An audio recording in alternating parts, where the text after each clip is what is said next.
നമസ്കാരം, ടൈം മീഡിയയിലേക്ക് സ്വാഗതം. നിങ്ങൾ താമസിക്കുന്ന വീടിനോട് ചേർന്ന് ആരും തിരിഞ്ഞു നോക്കാത്ത കാട് പിടിച്ചു കിടക്കുന്ന പറമ്പുകൾ വല്ലതുമുണ്ടോ? അവിടെ നിന്നും ഇഴജന്തുക്കൾ, വിഷപ്പാമ്പുകളൊക്കെ വീട്ടിലേക്ക് വരുമെന്ന പേടിയിലാണോ നിങ്ങൾ ജീവിക്കുന്നത്? എങ്കിൽ ഈ വീഡിയോ നിങ്ങൾ ശ്രദ്ധയോടെ കാണണം. നിങ്ങൾക്കൊരു വലിയ ആശ്വാസ വാർത്തയുണ്ട്.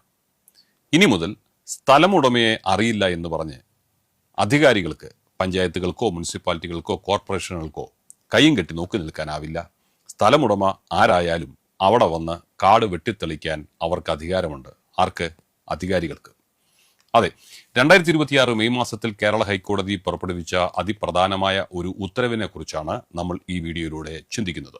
ചിലരിങ്ങനെയാണ്, കയ്യിൽ കാശ് കണ്ടമാനം ഇരുന്നിട്ട് കാണുന്ന പറമ്പെല്ലാം വാങ്ങിക്കൂട്ടിയിട്ട് പിന്നെ അങ്ങോട്ട് തിരിഞ്ഞു നോക്കാതെ പോകും. വീടിനോട് ചേർന്നുള്ള പറമ്പുകൾ വൃത്തിയാക്കാത്തവരും ഈ വീഡിയോ തീർച്ചയായും മുഴുവനായും കാണണം. കാരണം നിങ്ങളെ കാത്തിരിക്കുന്നത് ഒരു വലിയ മുട്ടം പണിയാണ്. മാവേലിക്കര തെക്കേക്കര സ്വദേശിയായ ജിജി വർഗീസ് എന്ന വ്യക്തി നടത്തിയ നിയമ പോരാട്ടമാണ് ഈ വിധിക്ക് ആധാരം. അദ്ദേഹത്തിന്റെ വീടിനോട് ചേർന്നുള്ള ഒരു പറമ്പ് വർഷങ്ങളായിട്ട് ഇങ്ങനെ കാട് പിടിച്ച് കിടക്കുകയായിരുന്നു. ആ വീട്ടിലാണെങ്കിൽ പ്രായമുള്ള മാതാപിതാക്കളുമുണ്ട്. അപ്പോൾ ആ വീട്ടിലേക്ക് വിഷപ്പാമ്പുകൾ വരാൻ തുടങ്ങി. അത് നിരന്തരം വരാൻ തുടങ്ങിയതോടെ അദ്ദേഹം പഞ്ചായത്തിൽ ഒന്ന് സമീപിച്ചിട്ട് അവരോട് പറഞ്ഞു, ഇതുപോലൊരു ബുദ്ധിമുട്ടുണ്ട്, സഹകരിക്കണം, ഒന്ന് സഹായിക്കണം. എന്നാൽ അദ്ദേഹത്തിന് പഞ്ചായത്ത് നൽകിയ മറുപടി എന്താണെന്നറിയാമോ? ഈ പറമ്പിന്റെ ഉടമ ആരാണെന്ന് വില്ലേജ് രേഖകളിൽ കാണുന്നില്ല. ഉടമയെ കണ്ടെത്താതെ നോട്ടീസ് നൽകാനോ കാട് വെട്ടാനോ കഴിയില്ല. നിയമക്കുരുക്കുകളാണ്, പ്രശ്നങ്ങളാണ്. ഇതും കേട്ടിട്ട് അദ്ദേഹം എന്ത് ചെയ്തെന്നറിയോ? നമ്മളിൽ ചിലരൊക്കെ കാണിക്കുന്നത് പോലെ അദ്ദേഹം വീട്ടിൽ വന്ന് വെറുതെ ഇരിക്കുകയല്ല ചെയ്തത്. ഇതിനെതിരെ അദ്ദേഹം ഹൈക്കോടതിയെ സമീപിച്ചു. ഈ കേസ് പരിഗണിച്ച ജസ്റ്റിസ് PV കുഞ്ഞികൃഷ്ണൻ വളരെ കർശനമായ ഭാഷയിലാണ് ഇതിൽ വിധി പറഞ്ഞത്. കോടതിയുടെ പ്രധാന നിരീക്ഷണങ്ങൾ പറയാം. പൊതുജന സുരക്ഷയാണ് വലുത്. മനുഷ്യജീവന് ഭീഷണിയാകുന്ന സാഹചര്യത്തിൽ നിയമത്തിന്റെ സാങ്കേതികത്വങ്ങൾ പറഞ്ഞ അധികാരികൾക്ക് കാഴ്ചക്കാരായി നിൽക്കാനാവില്ല. സാമാന്യ ബുദ്ധിക്കാണ് ഇവിടെ മുൻഗണന നൽകേണ്ടത്. ഉടമയെ അറിഞ്ഞില്ലെങ്കിലും നിങ്ങൾ നടപടിയെടുക്കണമെന്ന് അധികാരികളോട് കോടതി ഉത്തരവിട്ടു. അപ്പോൾ സ്ഥലമുടമയെ കണ്ടെത്താനായില്ലെന്ന കാരണം പറഞ്ഞ് കാട് വെട്ടാതിരിക്കാൻ കഴിയില്ല എന്നാണ് ആ വിധിയുടെ അർത്ഥം. 10 ദിവസത്തിനകം ആ കാട് പഞ്ചായത്ത് നേരിട്ട് വന്ന് വെട്ടിത്തെളിക്കണമെന്ന് കോടതി കർശനമായിട്ട് ഉത്തരവിട്ടു. ഇവിടെ പലർക്കും ഒരു സംശയം വരാം, ഇതിനൊക്കെ പഞ്ചായത്തിന് വല്ല അധികാരമുണ്ടോ? ഈ കാട് വെട്ടിത്തെളിക്കൽ എന്നൊക്കെ പറയുന്നത് അത്ര എളുപ്പമാണോ? ഇതിനൊക്കെ കാശ് വേണ്ടേ? ഫണ്ട് എവിടെ നിന്ന് വരും? നിങ്ങളുടെ സംശയം ഇത് തന്നെയല്ലേ? എന്നാൽ ഇനി പറയുന്നത് 2 ചെവിയും കൂർപ്പിച്ച് കേട്ടോളുക.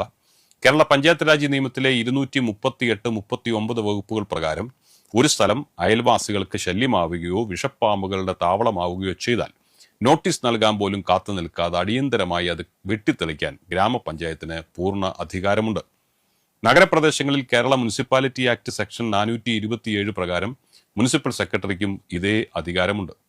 ഇനി അതിന്റെ പേരിൽ വരുന്ന ചെലവിന്റെ കാര്യം. പഞ്ചായത്ത് സ്വന്തം ഫണ്ടിൽ നിന്ന് ഈ കാട് വെട്ടിത്തെളിക്കും. എന്നാൽ ആ തുക വെറുതെ അങ്ങ് പോകത്തൊന്നുമില്ല. കേരള റവന്യൂ റിക്കവറി ആക്ട് പ്രകാരം ഈ തുക പിന്നീട് സ്ഥലം ഉടമയിൽ നിന്ന് പലിശയും പിഴയും സഹിതം പഞ്ചായത്തിന് ഈടാക്കാം. അതായത് സ്ഥലം വെറുതെ ഇട്ടാൽ സർക്കാരിന്റെ വക ലേബർ ചാർജും റവന്യൂ റിക്കവറിയും നിങ്ങളുടെ വീട്ടിലെത്തുമെന്ന് ചുരുക്കം. അപ്പോൾ 2026 മഴക്കാലത്തിന് മുന്നോടിയായി പകർച്ചവ്യാധികൾ തടയാനും ഇത്തരം സ്ഥലങ്ങൾ അടിയന്തരമായി വൃത്തിയാക്കാനും സംസ്ഥാന സർക്കാരും കർശന നിർദ്ദേശം നൽകിയിട്ടുണ്ട്. വാർഡ് തലത്തിൽ ഇതിനായി പഞ്ചായത്തുകൾക്ക് 30,000 രൂപ മുതൽ കോർപ്പറേഷനുകൾക്ക് 60,000 രൂപ വരെ ചെലവാക്കാനും ഫണ്ടും അനുവദിച്ചു കൊടുത്തു. അപ്പോൾ കാര്യങ്ങൾ വ്യക്തമാണല്ലോ. നിങ്ങൾ നാട്ടിലില്ലാത്തവരാണെങ്കിലും പറമ്പ് വെറുതെ ഇട്ടിരിക്കുന്നവരാണെങ്കിലും നിങ്ങളുടെ അനാസ്ഥ അയൽക്കാർക്ക് ഒരു ജീവഹാനി ഉണ്ടാക്കാൻ കാരണമാകരുത്. അപ്പോൾ ഇങ്ങനെ സ്ഥലം വാങ്ങിയിട്ട് കാട് പിടിക്കാൻ അനുവദിച്ചിരിക്കുന്ന വിദേശത്തുള്ള വ്യക്തികളോടാണ് നാളെ പഞ്ചായത്ത് വന്ന് കാട് വെട്ടിയ ശേഷം വലിയൊരു തുക റവന്യൂ റിക്കവറിയായി നിങ്ങളുടെ മേൽ ചുമത്തുന്നതിന് മുൻപ് സ്വന്തം പറമ്പുകൾ നിങ്ങൾ വൃത്തിയായി സൂക്ഷിക്കുക. നിങ്ങളുടെ വീടിനടുത്ത് ഇത്തരം പറമ്പുകൾ ഉണ്ടെങ്കിൽ നേരെ വിട്ടോ പഞ്ചായത്തിലേക്ക്. ഈ ഹൈക്കോടതി വിധിയുടെ അടിസ്ഥാനത്തിൽ നിങ്ങൾക്ക് ധൈര്യമായി പഞ്ചായത്തിൽ പരാതി നൽകാം. അപ്പോൾ ഈ വിലപ്പെട്ട വിവരം നിങ്ങളുടെ എല്ലാ സുഹൃത്തുക്കൾക്കും കുടുംബാംഗങ്ങൾക്കും ഷെയർ ചെയ്ത് എത്തിച്ചു കൊടുക്കുക. ഈ വീഡിയോ നിങ്ങൾക്ക് ഉപകാരപ്രദമായെങ്കിൽ തീർച്ചയായും ലൈക്ക് ചെയ്യുക. മറ്റൊരു കാലിക പ്രാധാന്യമുള്ള വിഷയവുമായി വീണ്ടും കാണാം. ഈ ചാനൽ സബ്സ്ക്രൈബ് ചെയ്യാൻ മറക്കരുത്. മറ്റൊരു വിഷയവുമായി കാണുന്നവരെ നിങ്ങൾക്ക് എല്ലാവർക്കും ഞങ്ങളുടെ നന്ദി, നമസ്കാരം.